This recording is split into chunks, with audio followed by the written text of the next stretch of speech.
Hello everyone, আমি প্রিয়াঙ্কা আবারও চলে এসেছি আপনাদের কাছে সরস্বতী পুজোর ব্লগ নিয়ে। আর হ্যাঁ, আমার এই ব্লগটা কে কোথা থেকে দেখছেন একটু প্লিজ কমেন্টে জানাবেন, তাহলে খুব ভালো লাগবে। আর এই বছর কিন্তু দুদিন ধরে সরস্বতী পুজো ছিল, 2 তারিখ আর 3 তারিখ। তাই আমরা এবছর 3 তারিখই করেছি সকালবেলায় সরস্বতী পুজোটা। তাই সকাল থেকে অনেক প্রস্তুতি নিয়েছিল, আমার শাশুড়ি মাই পুরোটা করেছে। আর এই আমার হলো সরস্বতী মা, আমাদের পিতলের সরস্বতী মা, খুব মিষ্টি দেখতে। আর এই ফল টল কাটাকাটি ম্যাক্সিমামটাই আমার শাশুড়ি মাই করেছেন, আমাকে কিছুই সেরকম করতে দেন না আমার শাশুড়ি মা।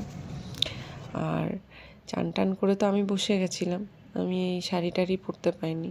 পুজো টুজো হওয়ার পরে ভাবলাম একটু শাড়ি টাড়ি পরে নিই, পরে নিয়ে না হয় মেয়েকে পরে ওঠাবো, ঘুম টুম থেকে উঠিয়ে ওকে আবার খাওয়ানো চান করানো এগুলো থাকবে, তো তখন আর এই শাড়ি টাড়ি পরে বা সাজগোজ করে কিছুই হবে না, তখন আবার সেই ঘরের ড্রেস পরে আমাকে ওর পিছনে খাটতে হবে।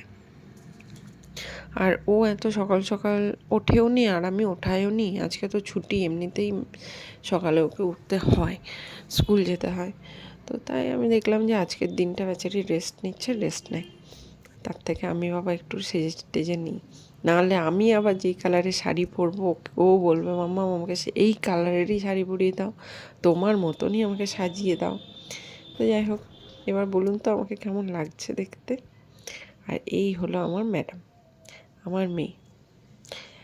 তো এখন ঘুম টুম থেকে উঠে গেছে, চান টান করিয়ে দিয়েছি ওকে, দিয়ে এখন ওকে শাড়ি পরাতে হচ্ছে। এবার ওর প্রশ্ন কন্টিনিউয়াস হয়ে যাচ্ছে, মানে আমাকে কোয়েশ্চেন করেই যাচ্ছে, এইটা কেন করছো মাম্মাম, ওটা কেন করছো, সেফটি পিন লাগাবে না, এই করবে না, সেই করবে না। আর আমাকে ওর এই কোয়েশ্চেনে অ্যান্সারও দিতে হচ্ছে, প্লাস ওকে শাড়িও পরিয়ে দিতে হচ্ছে। কিন্তু এই টাইমগুলো ওর সাথে কাটাতে আমার বেশ ভালো লাগে, এটা সত্যি।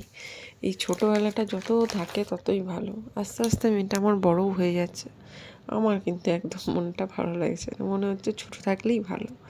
বেশ আদো আদো কথা বলছে, এবার আস্তে আস্তে তো ওর এই আদো আদো কথাগুলো স্পষ্ট হয়ে যাবে না। আমার এই জিনিসটা একদম ভালো লাগে না।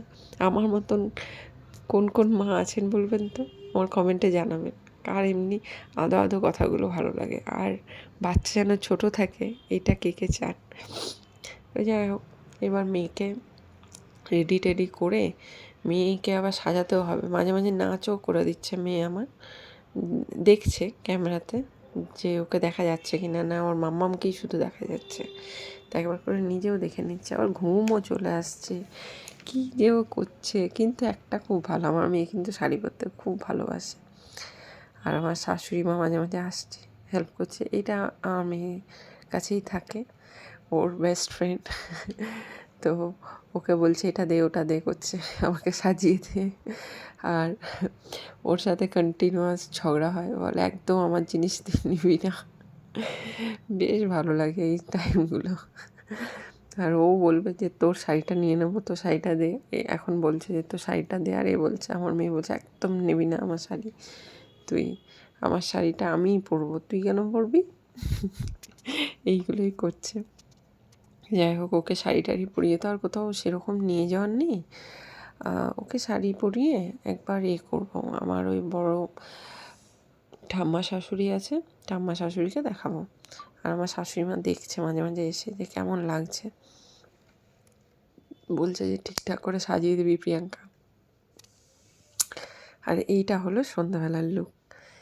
এই আমি, আমার হাজব্যান্ড, আমার মেয়ে সন্ধ্যাবেলায় বেরিয়ে গেছিলাম, মেলা টেলা ঘুরে চলে